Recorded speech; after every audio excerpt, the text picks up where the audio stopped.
अब हम उत्प्रेक्षा अलंकार के बारे में बात करने जा रहे हैं। यह अर्थ अलंकार के अंतर्गत आता है।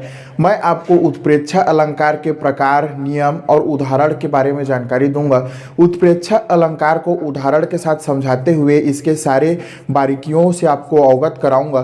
परीक्षाओं में उत्प्रेक्षा अलंकार से संबंधित किस प्रकार से प्रश्न पूछे जाते हैं उनके बारे में भी हम चर्चा करेंगे। तो आइए हम जानते हैं उत्प्रेक्षा अलंकार को। तो अब हम बात करने जा रहे हैं उत्प्रेक्षा अलंकार के बारे में। तो आइए जानते हैं कि उत्प्रेक्षा अलंकार की परिभाषा क्या होती है।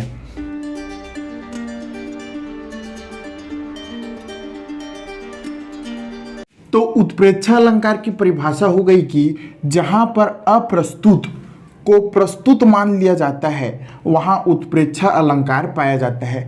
कहने का मतलब है कि जहां पर कोई चीज़ अनुपस्थित हो, एब्सेंट हो और उसे प्रस्तुत यानी कि उपस्थित या प्रेजेंट मान ले, वह वस्तु या व्यक्ति हो ही ना और उसे हम उपस्थित मान ले, तो वहां पर उत्प्रेक्षा अलंकार पाया जाता है। एक खास प्रकार के शब्द उत्प्रेक्षा अलंकार के अंतर्गत आते हैं। तो आइए हम उन शब्दों को देखते हैं।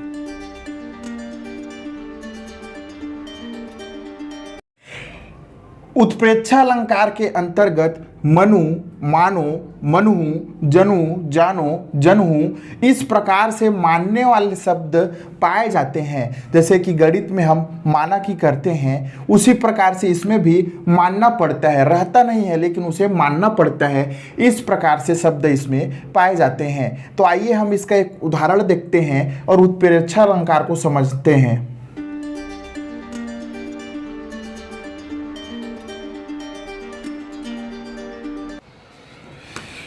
तो यहाँ पे देखिए मैंने एक उदाहरण लिखा है कि कहती हुई उत्तरा के नेत्र जल से यों भर गए, हिम के कड़ों से पूर्ण मानो हो गए पंकज ने। तो इसमें देखिए हो क्या रहा है कि उत्तरा कुछ कह रही है और कहते कहते उसके नेत्र यानी कि आँखों में जल यानी कि आंसू, इतने सारे आंसू उसके आँखों में भर गए हैं कि ऐसा लग रहा है हिम के कड़ों से पूर्ण, अर्थात बर्फ के छोटे छोटे कण मानो हो गए पंकज ने। पंकज मतलब कमल। ऐसे लग रहे हैं कि मानो बर्फ के छोटे छोटे कण कमल के फूल को ढक लिए हैं। अर्थात वाक्य में ऐसा कहा जा रहा है कि जब उत्तरा रो रही है तो उसके नेत्र में भरे हुए आंसू ऐसे लग रहे हैं मानो एक सुंदर कमल के फूल को बर्फ के छोटे छोटे कणों ने ढक लिया है। तो जहाँ पे ये रो रही है वहाँ पे स्थिति यह है कि वहाँ न तो बर्फ है और न ही वहाँ कोई कमल का फूल है, लेकिन फिर भी मानो के कारण मान लिया गया है कि कमल का फूल जो है बर्फ से ढका हुआ है। यहाँ पे देखिए मनु, मानो, मनुहु, जनु, जानो, जनहु, इनमें से कोई शब्द इस वाक्य में आया है क्या? तो जो मानो वाला शब्द है यहाँ पे मानो करके आया हुआ है। मानो मतलब हो गया मानना, और जहाँ पर भी कुछ माना जाए यानी कि जहाँ पर अप्रस्तुत को भी प्रस्तुत मान लिया जाए, यहाँ ना तो कमल है और ना तो बर्फ के कण हैं लेकिन उन्हें प्रस्तुत मान लिया गया है, इस वजह से यह उत्प्रेक्षा अलंकार होगा। तो ध्यान देंगे वाक्य में कहीं पर भी मनु, मानो, मनुहु, जनु, जानो, जनहु इस तरीके से शब्द आ जाएं तो वह वाक्य, वह काव्य हमारा उत्प्रेक्षा अलंकार के अंतर्गत आता है। आइए एक और उदाहरण लिखता हूँ, उसके माध्यम से हम फिर से उत्प्रेक्षा अलंकार को समझते हैं। तो यहाँ पे देखिए तनु, तनु का मतलब होता है हमारा शरीर, और बाकी शब्द तो आसान शब्द हैं।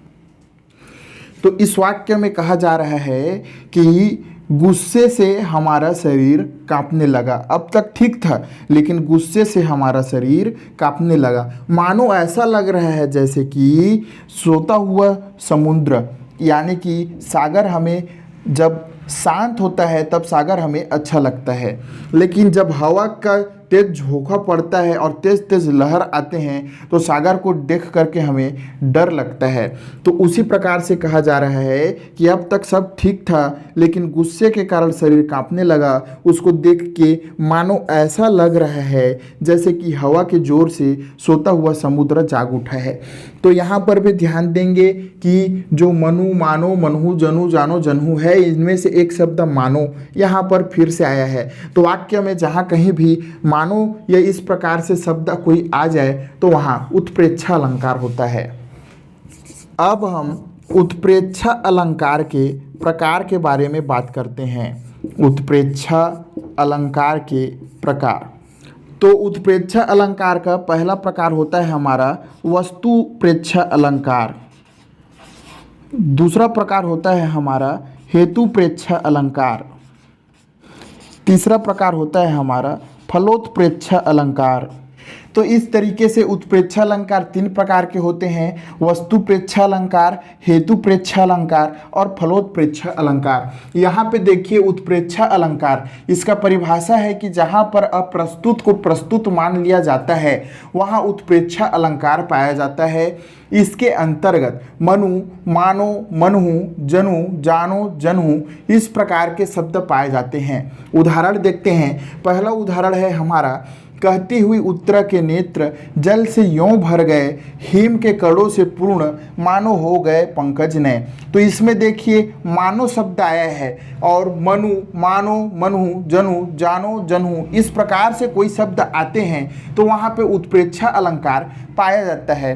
तो इस पहला उदाहरण में भी हमारे पास मानो शब्द आया है और दूसरा उदाहरण में भी हमारे पास मानो शब्द आया है। तो इस प्रकार से जो विशेष शब्द आते हैं वहाँ पे उत्प्रेक्षा अलंकार पाया जाता है। उत्प्रेक्षा अलंकार तीन प्रकार के होते हैं।